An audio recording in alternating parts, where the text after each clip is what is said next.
Come on in, Dave.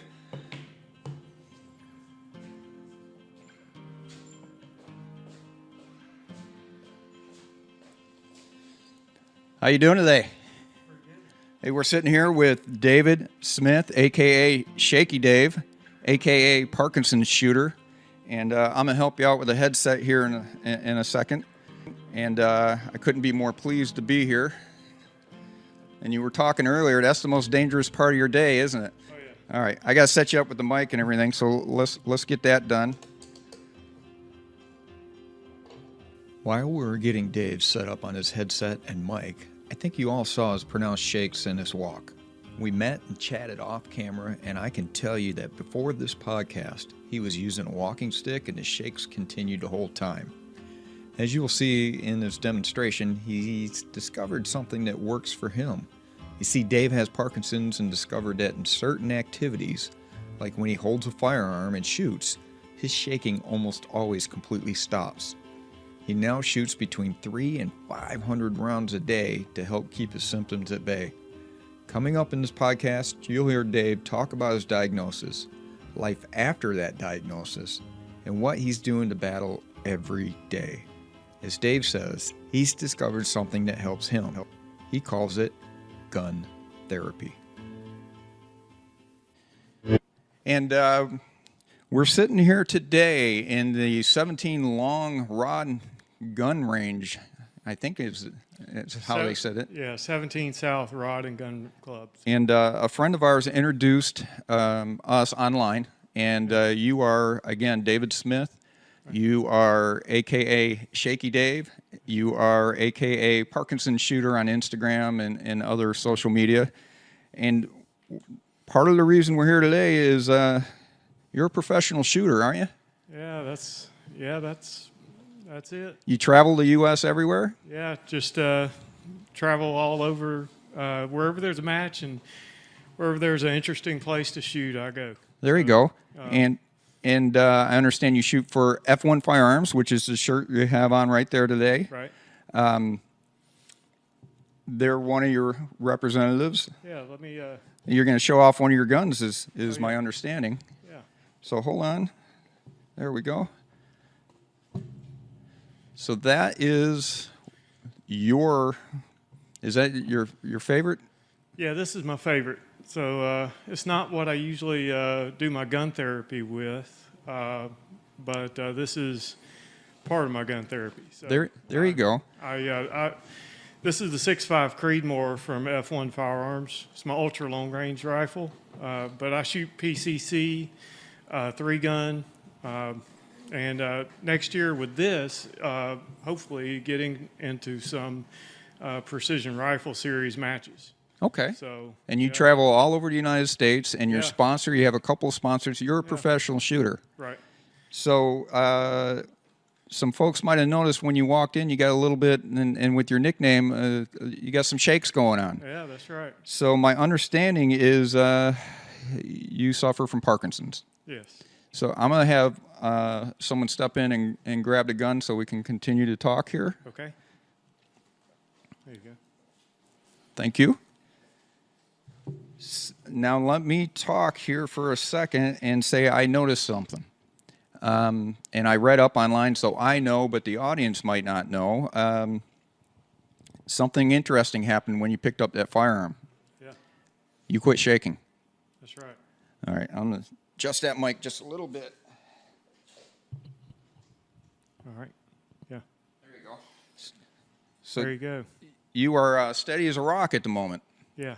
Yeah, it's And amazing. and it is amazing. And you discovered this, and we're going to talk about it in depth here in a second. So let's back up. When were you diagnosed with Parkinson? I was 38 years old, 39, just normal, everyday guy. And, Right. Noticed a little twitch in my finger and, watched it grow into what it is today, which is full body shake. Everything shakes, head to toe. My jaw tremors. Internally, I've choking problems, breathing problems, loss of coordination, insomnia, you name it, the whole gamut of, Parkinson's. If you read it in the book, yeah, I've got it. Every symptom Yes. you developed and are having an issue with. And from reading your website, I learned that I don't know if giving up is the right word, but you weren't doing a whole lot. You were laying around and kind of just dreading life. Well, 7 years of doing this, going through this now, going on my 8th year of the diagnosis. Started out real just minor. I thought it was just maybe a pinched nerve or something that was making my finger, act the way it was doing. Right. And then within a year, it had passed all the way through the part of the brain that controls my whole body. And so from that point on, it was pretty downhill. And I wouldn't say I gave up, but I had a really good person, a caregiver, that would do everything for me. Mm-hmm. Sat in the chair with TV tray in front of me. I just from that point, I kind of went down because I wasn't as active. Okay. Sure. So that was the low point. Couldn't even get past the mailbox.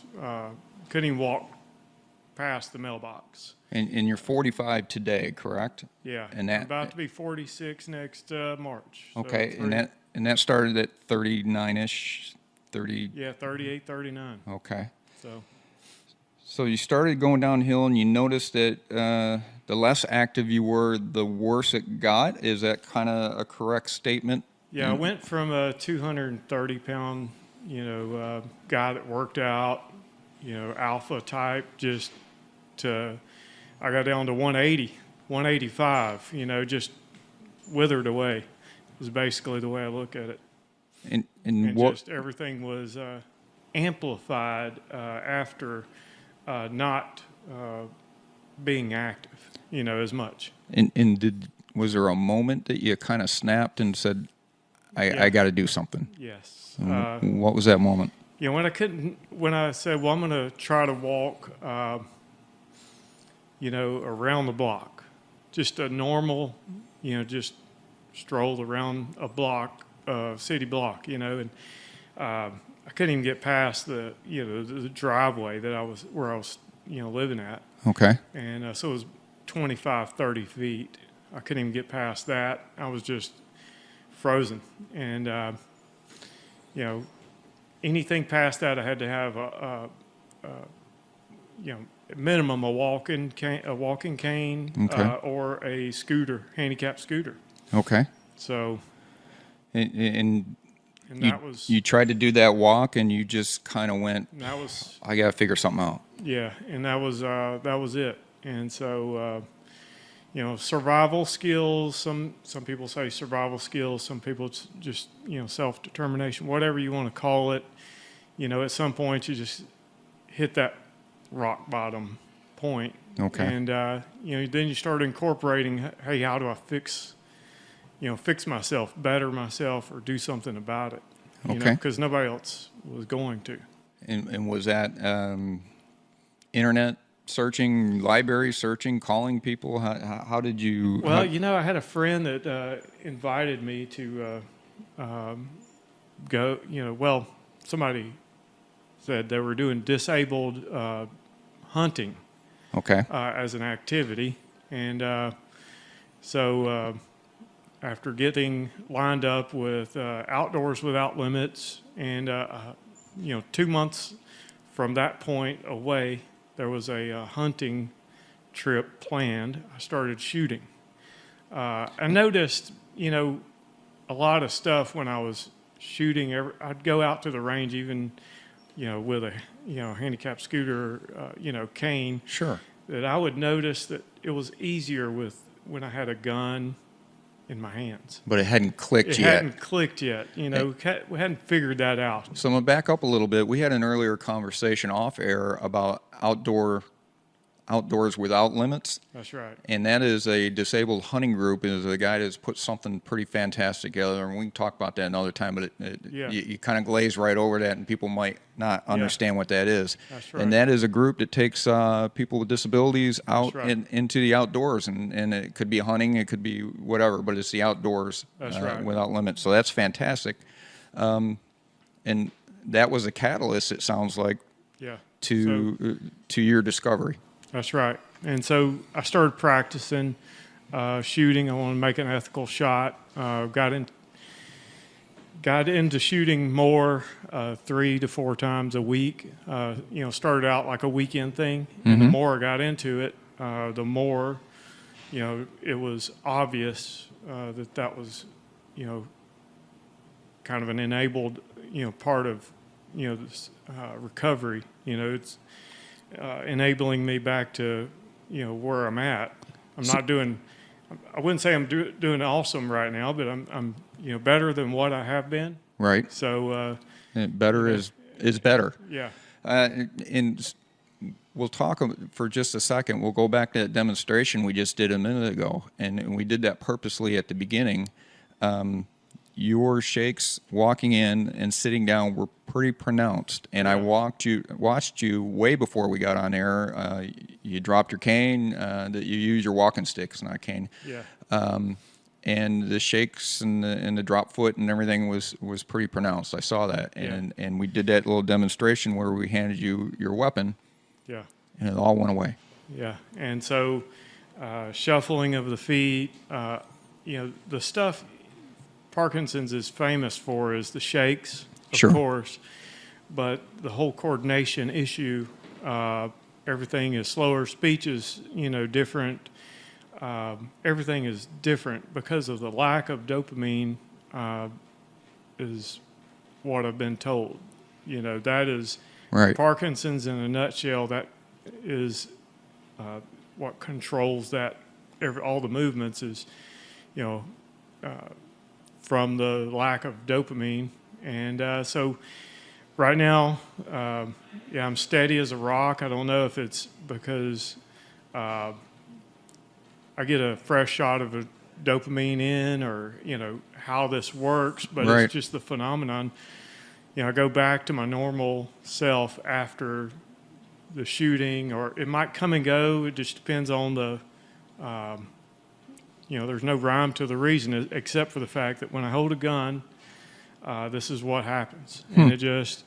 In a period of time. Yeah. It might be 30 minutes. It might be if it's, it might be for 2 hours. It might be, a few minutes. And does it come and go with any other objects that you've noticed? Like if you get scared or somebody jumps out behind a bookcase, or no, it's really just the gun. I can still drive pretty easy, and that kind of calms me down. Okay. Might be the similar effect, but it's I only drive to and from the gun range, and I don't drive as much as I shoot, so maybe who knows. But, well, those are all things. Yeah. I'm making stuff up now, but all things that take extreme focus and discipline. Yeah. And there's so many things to properly handle a firearm that goes into that. It triggers that canal in your brain and says, right. This is, you're getting all our energy right now to take care of this. So you had mentioned something on the phone that you have approached a few universities about studying you and trying to figure out why this is. Yeah. And you gave me a surprising answer. What was that answer, or what response did you get when you went to the university and said, hey, can you take a look at this and maybe study it? Well, I got a renowned, just a renowned no, straight off the bat.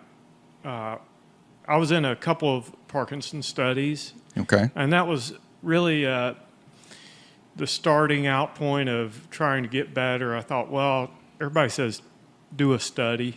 Okay. go do a Parkinson study, let them study you. So I did one with tango dance lessons. And I was in the other control group, which was 21 lectures instead of 21 dance lessons. Oh, and jeez. so the lectures were all about neuroplasticity and the study of rebuilding those pathways. So I sat through the lectures, and that was what I built, this gun therapy, if you would, from that. And so, Well, maybe that was after- perfect. A perfect Yeah. learning gave you a little bit of background, and And- then your accidental discovery. Yeah, and it was so after I approached F1 Firearms and showed them a video, that was history. That was it, and off to the races I went. So about a month later, they contacted me and offered me a sponsorship and on their team, place on the team. Very nice. And so from that's when I contacted the Emory University to tell them, hey, I'm now a sponsored shooter. And that was, again, I didn't get I hate to say it because they're all nice, great people, but Right. I got a resounding, just absolute, not even a good job, not even, nothing from them. No, we don't want to study you and your guns. So I don't want Right. to make it a gun thing, but it's kind of, it's a gun thing. Yeah, it seems pretty obvious.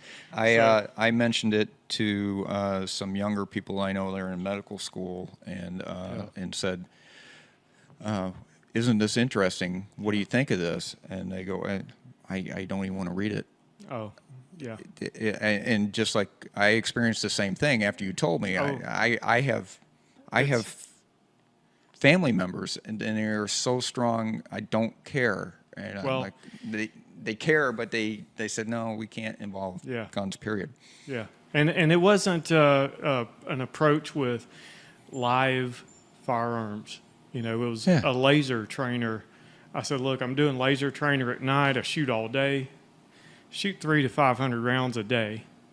Which is a lot Yeah, you might. for the non-gun person out there. 300 to 500 rounds a day is a lot of shooting. Well, it's always been if you might outdo me, outshoot me, but you're not going to outwork me. Right. So that's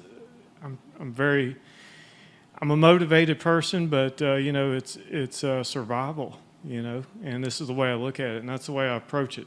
Yeah, Everything. Fight for your life, Yeah. literally. So,